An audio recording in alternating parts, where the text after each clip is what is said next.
নমস্কার, আমি ডক্টর অনির্বাণ চক্রবর্তী। আমি ইংল্যান্ডে কাজ করি আর কলকাতাতেও আমি ডায়াবেটিস এবং জেনারেল মেডিসিনের পেশেন্ট দেখি। আমাদের ডিটেলস আপনি নিচে দেওয়া ডিসক্রিপশন বক্সে পেয়ে যাবেন। আমি চেষ্টা করি যে পেশেন্টদের এই আইডিয়াগুলো দেওয়া যে কি করলে তাদের ওষুধটা কম লাগবে আর তারাও সুস্থ থাকবেন বহু দিন ধরে, ওষুধের উপর ডিপেন্ড না করে, যেটাকে বলা হয় লাইফস্টাইল মেডিসিন। এই চ্যানেলে আমি যে ভিডিওগুলো দিই সেগুলো জেনারেলি একটু ওয়েস্টার্ন আইডিয়াস। বাংলা ভাষায় এই আইডিয়াগুলো খুব একটা আপনি সহজে পাবেন না। তাই আমি আপনাকে অনুরোধ করব যে আপনি আমাদের ভিডিওগুলো যত্ন করে দেখুন এবং সেই মতো যদি নিজের লাইফস্টাইলটা চেঞ্জ করতে পারেন, আমি নিশ্চিত যে আপনি অনেকখানি ভালো থাকবেন। এবং এই ভিডিওগুলো আপনার বন্ধুবান্ধব পরিজনদের সাথে শেয়ার করুন। দয়া করে এই চ্যানেলটাতে সাবস্ক্রাইবও করে রাখবেন যাতে নতুন ভিডিও আসলে আপনি দেখতে পাবেন। নমস্কার, আমি ডক্টর অনির্বাণ চক্রবর্তী। আজকে আমি আলোচনা করব যে ডায়াবেটিস রোগে আপনার খরচা কত হবে এটা নিয়ে। হেলথ ইকোনমিক্স মানে যে আপনার রোগ, যে রোগটা আপনি সারাতে পারছেন না, যদি আপনি সারা জীবন একটা রোগ নিয়ে চলেন তাহলে সেই রোগের থেকে কমপ্লিকেশন হওয়ার চান্স খুব বাড়বে। মানে মনে করুন আপনার ডায়াবেটিসটা আন্ডার কন্ট্রোল নেই, তাহলে এটা এক্সপেক্টেড যে আপনার লাইফ টাইমে আপনার কোনো একটা হার্টের রোগ হবে, আপনার কোনো একটা কিডনির রোগ হবে। তাহলে তার ট্রিটমেন্টটাও আপনাকে ধরে রাখতে হবে যে আমার হার্টে একটা স্টেন্ট বসবে, তার জন্য আমার হয়তো এতগুলো লাখ টাকা খরচা, তার সাথে আমার এতগুলো দিন ছুটি লাগবে, তার সাথে আমার এর থেকে কমপ্লিকেশান হতে পারে, তার জন্য আমাকে এতগুলো খরচা করতে হতে পারে। এটাকে বলে হেলথ ইকোনমিক্স। তাহলে সবথেকে ভালো উপায় যদি আপনি ডায়াবেটিসের থেকে খরচা কমাতে চান সেটা হচ্ছে যে ডায়াবেটিস রোগটাকেই সারিয়ে ফেলা। এবার ডায়াবেটিস রোগটাকে সারিয়ে ফেলা কোনো কঠিন ব্যাপার না, এটা নিয়ে আমার প্রচুর ভিডিও আছে। আমি পার্সোনাল 1-to-1 ডায়াবেটিস রিভার্সাল প্রোগ্রামও করি, তাতে প্রচুর লোকের ডায়াবেটিস রিভার্সও হয়ে গেছে। মানে কি, আপনার যদি রোগই না থাকলো তাহলে আপনার না লাগলো ওষুধ খেতে, না লাগলো বেশি বেশি ব্লাড টেস্ট করতে, না লাগলো বেশি বেশি ডাক্তার দেখাতে, আর না হলো কোনো কমপ্লিকেশন, তাহলে কোনো খরচাই হলো না। তাহলে বেস্ট ইনভেস্টমেন্ট আপনার হেলথের জন্য আর আপনার পকেটের জন্য হচ্ছে রোগটাকে সারিয়ে ফেলা।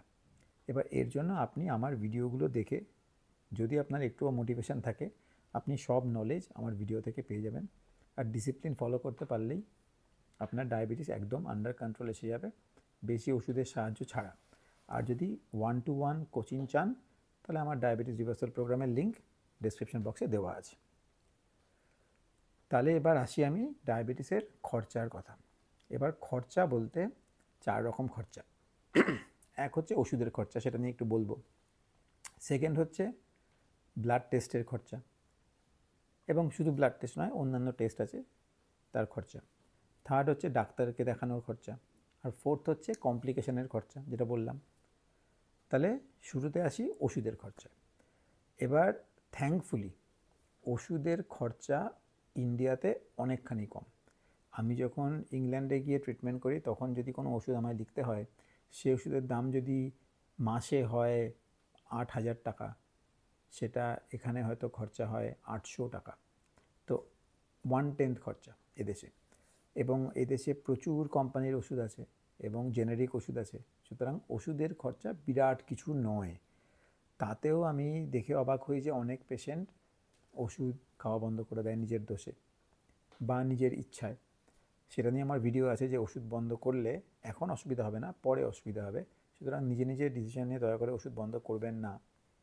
কিন্তু ওষুধের খরচা খুব একটা বেশি কিছু না। জেনারেলি স্পিকিং এখন মেটফরমিন, তার সাথে আরও যে দুটো স্ট্যান্ডার্ড ওষুধ DPP-4 ইনহিবিটার আর SGLT2 ইনহিবিটার, এই কম্বিনেশনগুলো এখন মোটামুটি 20-25 টাকা পার ট্যাবলেট পাওয়া যায়।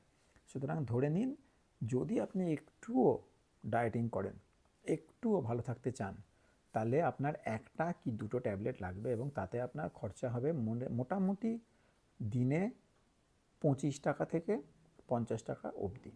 তাহলে মনে করুন মাসে 750 থেকে 1,500 টাকা, খুব বেশি হলে 2,000 টাকা আপনার খরচা হবে ব্লাড গ্লুকোজটা কম রাখার জন্য, যদি আপনি একটুও চেষ্টা করেন। যত চেষ্টা বেশি করবেন তত ওষুধ কমবে, চেষ্টা যদি খুব বেশি করেন ওষুধ বন্ধ। খুব সিম্পল ব্যাপার। তাহলে এটা আপনার খরচা মাসে 1000 থেকে 2000 টাকা, আপনার চেষ্টার উপর ডিপেন্ড করছে। আর একটা গ্রুপের ওষুধ আছে, সেটা হচ্ছে যেটাকে আমি মিরাকেল ড্রাগ বলে একটা ভিডিও বানিয়েছিলাম, যেটা নিয়ে এখন বিদেশে মারামারি কাটাকাটি। সেই ওষুধটা একটু এক্সপেন্সিভ, যেটাতে ওজনটা অনেকখানি কমে। ওটা মোটামুটি মাসে 8 থেকে 10,000 টাকা খরচা হয়। কিন্তু ওরও একটা ইন্ডিয়ান ভার্সান আছে, সেটা মাঝে মাঝে আউট অফ স্টক হয়ে যায়, বাট তবুও ইন্ডিয়াতে মোটামুটি পাওয়া যায়। সেটাতে আপনার মাসে 3-3.5 টাকা খরচা।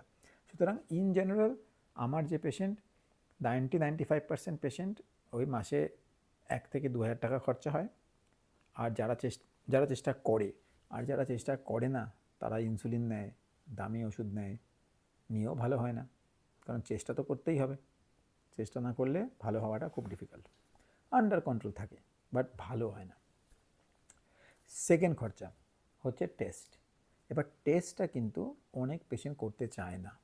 এটা না বুঝে যে টেস্ট যদি না করেন তাহলে যদি কোনো অর্গ্যানে ড্যামেজ হয়ে যায় এবং যাওয়ার পরে ধরা পড়ে আপনার খরচা অনেক অনেক অনেক বেশি হবে। সুতরাং টেস্ট করাটা হচ্ছে প্রিভেনশন, যে আমার ব্যাপারটা আন্ডার কন্ট্রোল আছে কি না। যত বেশি ওষুধ খাবেন তত বেশি টেস্ট করতে হবে।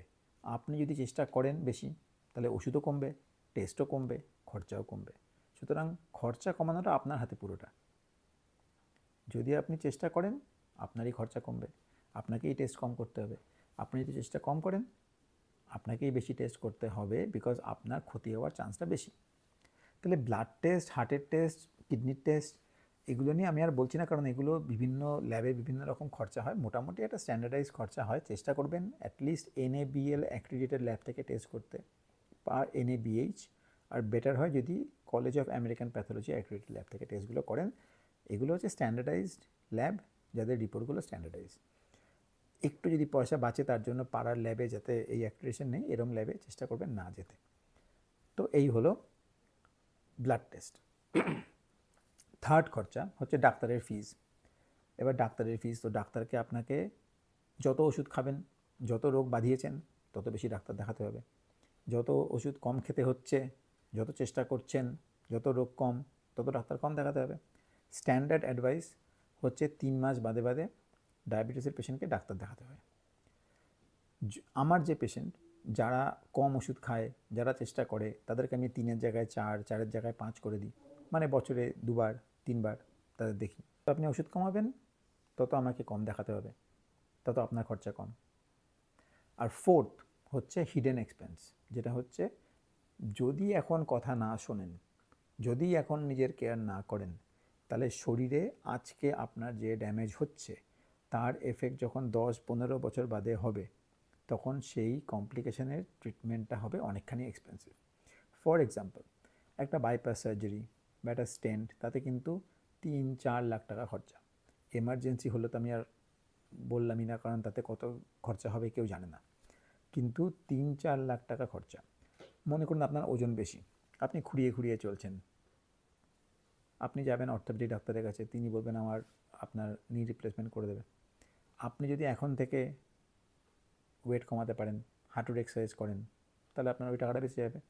আর শুধু টাকা নয়, একটা নি রিপ্লেসমেন্ট মানে একটা অপারেশন, 3 মাস ফিজিওথেরাপি এবং 3 মাস কষ্ট। সুতরাং তারও যে দাম কতটা সেটা আপনার কাছে, যে 3 মাস ধরে কষ্ট পাওয়ার কত ভ্যালু। সুতরাং যদি ভালো থাকতে চান, যেটা নিজের হাতে আছে সেটা করুন, নিজে মোটিভেটেড থাকুন। আমার এই ভিডিওগুলো দেখে লাইফস্টাইলটা মডিফাই করুন, যাতে ওষুধটা কমে, রোগটা কমে, পরের কমপ্লিকেশান না হয়। আর সবথেকে যেটা ভালো বললাম, যে সবথেকে ভালো হচ্ছে যাতে কোনো ওষুধ খেতে না হয়, যাতে কোনো রোগ না হয়। ফর এক্সাম্পল, আমার বয়স প্রায় 50 ছুঁই, আমার এই রোগ একটাও নেই এবং এগুলো একটাও হবেও না, বিকজ আমি জানি যে কেন এই রোগগুলো হয়, আর আমি সেইগুলোই করি যাতে এই রোগগুলো আমার না হয়। তাহলে ভালো থাকাটা খুব সহজ, পয়সা কম খরচাটা করাও খুব সহজ। খালি মোটিভেটেড থাকতে হবে, ঠিক নলেজ রাখতে হবে, আর ডিসিপ্লিন মেনটেন করতে হবে। ভালো থাকবেন। ভিডিওটা বন্ধুবান্ধবদের সঙ্গে শেয়ার করুন, যাতে তারাও বোঝে যে তাদের কি খরচা হতে পারে যদি তারা নিজের যত্ন না নেয়, আর কি খরচা হতে পারে যদি তারা নিজের যত্ন নেয় এখন এবং কমপ্লিকেশন থেকে প্রিভেন্ট করে। সুস্থ থাকবেন, চ্যানেলটা সাবস্ক্রাইব করতে ভুলবেন না। আর যদি কোনো কমেন্ট থাকে কমেন্ট বক্সে লিখুন, আমি চেষ্টা করবো উত্তর দিতে। নমস্কার।